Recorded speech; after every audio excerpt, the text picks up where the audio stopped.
창세기 9장 18절에서 29절 말씀입니다. 제가 봉독하도록 하겠습니다. 방주에서 나온 노아의 아들들은 셈과 함과 야벳이며 함은 가나안의 아버지라. 노아의 이 세 아들로부터 사람들이 온 땅에 퍼지니라. 노아가 농사를 시작하여 포도나무를 심었더니 포도주를 마시고 취하여 그 장막 안에서 벌거벗은지라.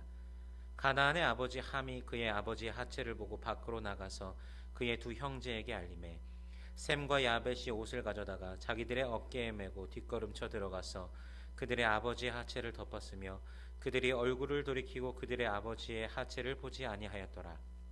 노아가 술이 깨어 그의 작은 아들이 자기에게 행한 일을 알고 이에 이르되 가나안은 저주를 받아 그의 형제의 종들의 종이 되길 원하노라 하고 또 이르되 셈의 하나님 여호와를 찬송하리로다. 가나안은 셈의 종이 되고 하나님이 야벳을 창대하게 하사 셈의 장막에 거하게 하시고 가나안은 그의 종이 되게 하시기를 원하노라 하였더라.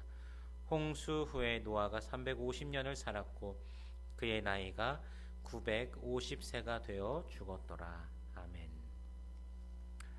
오늘 본문은 홍수 심판 이후 하나님께서 노아와 그의 가족들과 함께 언약을 세우시고 난 그 이후의 이야기입니다.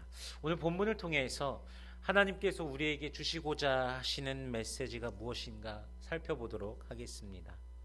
홍수 이후에 남은 자들은 오직 노아와 노아의 아내 그리고 셈, 함, 야벳 그리고 그들의 아내들 이렇게 해서 총 8명입니다. 하나님께서 노아를 당대의 의인으로서 그의 가족만을 홍수 심판에서 살아남게 하시고 언약을 새롭게 체결하시고 새로운 시대가 시작하는 것처럼 보입니다. 오늘 19절의 말씀에서도 노아의 이 세 아들로부터 사람들이 온 땅에 퍼지니라 이렇게 말씀하시면서 그들을 통해서 세상이 새롭게 시작되었다는 것을 지금 성경이 말씀해 주시고 계십니다. 한 가지 흥미로운 것은 20절의 그 부분인데요. 노아가 농사를 시작하여 포도나무를 심었더니 이 부분입니다. 우리 개역 성경에서는 나와 있지 않지만 사실 원문에서는 노아 이시 하다마 땅의 사람 노아라고 되어 있습니다. 영어 성경 그 NIV에서는요 노아 a man of soil 그리고 ESV 성경에서는요 노아 began to be a man of the soil. 창세기 3장에서 이 땅이 히브리어로 아다마입니다. 땅이 사람 아담의 죄로 인해 저주를 받았지만 하나님께서 더 이상 땅을 저주하지 않겠다고 노아에게 약속하셨고 노아가 땅의 사람이 되며 땅의 회복을 지금 시작하고 있는 것입니다. 그리고 심은 것이 바로 포도나무입니다. 노아는 인류 최초의 포도 재배자이면서 포도주 제조 기술자인 것입니다. 21절을 보니까요. 포도주를 마시고 취하여 그 장막 안에서 벌거벗은지라 기록되어 있습니다. 풍성한 포도주는 분명히 축복입니다. 그러나 과음으로 인한 술 취함은 중대한 범죄였고 또 다른 범죄의 빌미를 제공하게 됩니다. 노아의 술 취함은 노아 역시도 어쩔 수 없는 죄인임을 드러내고 있습니다.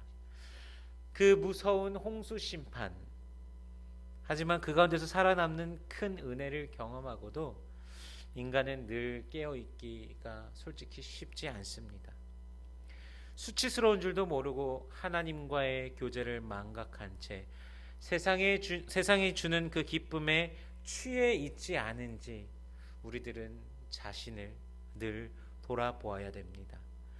그리스도의 의의 옷으로 입혀주신 그 은혜를 기억하면서 우리는 성령에 취해 살아가야 됩니다.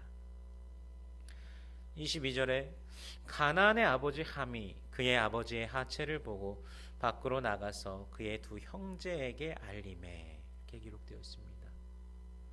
근데 왜 직접적으로 함이라고 하지 않고 가나안의 아버지라고 하는지 사실 개인적인 그 성경 연구에서는 찾기가 좀 힘들었습니다. 이제 사실 많은 신학자들도 이 부분에 대해서 해석이 어려움을 토로합니다. 성경에 기록된 특별한 다른 내용이 없기 때문에 사실 어려운 부분입니다. 그래서 1996년에 그 IVP에서 발간된 Hard Saying of the Bible이라는 그 책이 있습니다. 한국어로 저기 하면은 성경의 난제들이라는 책인데 그 책에서 이 부분을 해결을 해줍니다. 하나님께서 9장 1절에서 노아뿐만이 아니라 노아의 세 아들 셈과 함과 야벳도 하나님 앞에서 축복을 받았습니다. 그러나 하나님 앞에서 축복받은 그 함을 노아가 직접적으로 저주할 수 없다고 하는 것이 이제 그 책에서 설명한 내용의 요지입니다.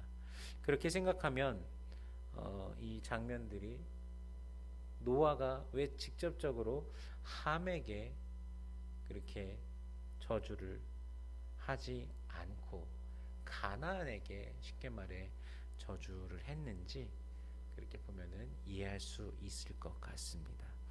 아무튼 이 장면에서 주의 깊게 볼 점은 함이 아버지의 하체를 보고 나가서 형제들에게 알린 것입니다.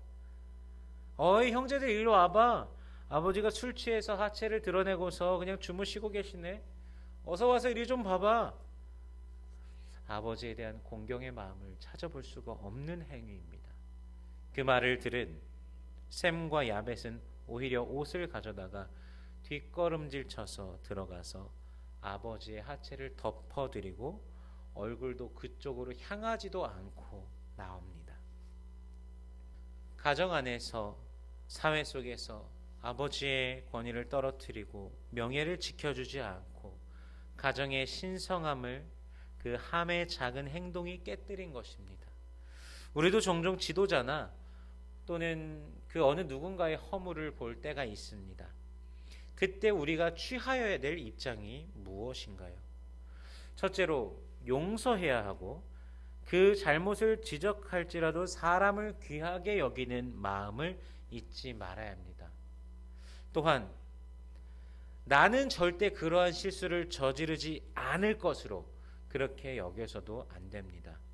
우리 모두 죄인이기 때문에 언제 어디서든지 그러한 잘못, 실수, 죄를 저지를 수도 있습니다. 저도 마찬가지입니다. 언제든 당당하게 난 안 그러는데 저 사람은 왜 저래? 이런 생각을 하면요. 그 실수, 그 잘못, 그 죄 저도 똑같이 어느샌가 저지르고 있습니다.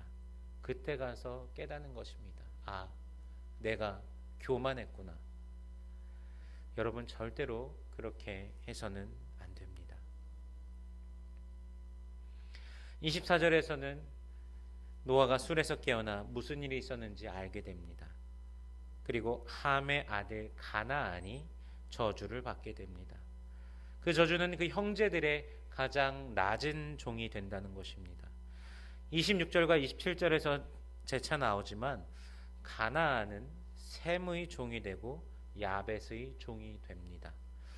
이것이 어떻게 구약의 역사를 통해 성취되었는지 여호수아를 통해서 알 수가 있습니다. 이스라엘이 여부스 족속을 그들과 함께하게 함으로써, 그러니까 즉 몰아내지 못하고 그들 안에서 종의 역할을 하게 하며 살게 됨으로 이루어졌던 것입니다. 종종 저주받은 가나안은 흑인이기 때문에 흑인들이 노예 생활을 한 것이다 라고 이렇게 말한 사람들도 있지만 사실은 그것은 백인 우월주의 또는 인종차별주의자들이 흑인 노예 제도를 정당화하기 위해서 성경을 이용한 것입니다. 어찌되었건 하나님께서 노아의 그 가나안을 향한 저주까지도 그 섭리를 통하여서 사용했다는 것에 놀라움을 느낄 수밖에 없습니다. 과연 그 섭리와 지혜는 어디까지 미치는가? 우리가 감히 측량할 수도 없고 상상할 수도 없구나라는 생각을 하게 됩니다. 결론적으로 오늘 집중해서 바라보아야 하는 부분은 바로 셈과 야벳은 옷을 가져다가 아버지의 수치를 가려준 것입니다. 뒷걸음쳐서 들어감으로써 자신들부터 그 수치를 보지 않고 있습니다. 수치의 소식을 듣고 확인하려고 하기보다는 가려주는 데 먼저 중점을 두고 관심을 가지고 있는 것입니다. 누군가의 험담을 듣고 우리는 예수 믿는 자로서 어떻게 반응하고 있는가?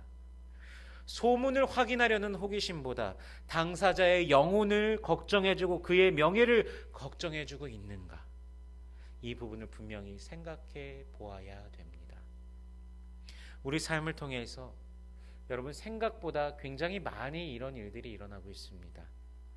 죄를 통해 죄가 더 번져가는 것이 아니라 하나님의 부름을 받은 자들로서 오히려 그 죄가 멈춰지기를 기도하면서 서로가 죄 가운데 빠지지 않도록 돕는 것이 오늘을 살아가는 믿는 자들이, 예수 믿는 자들이 해야 될 역할입니다.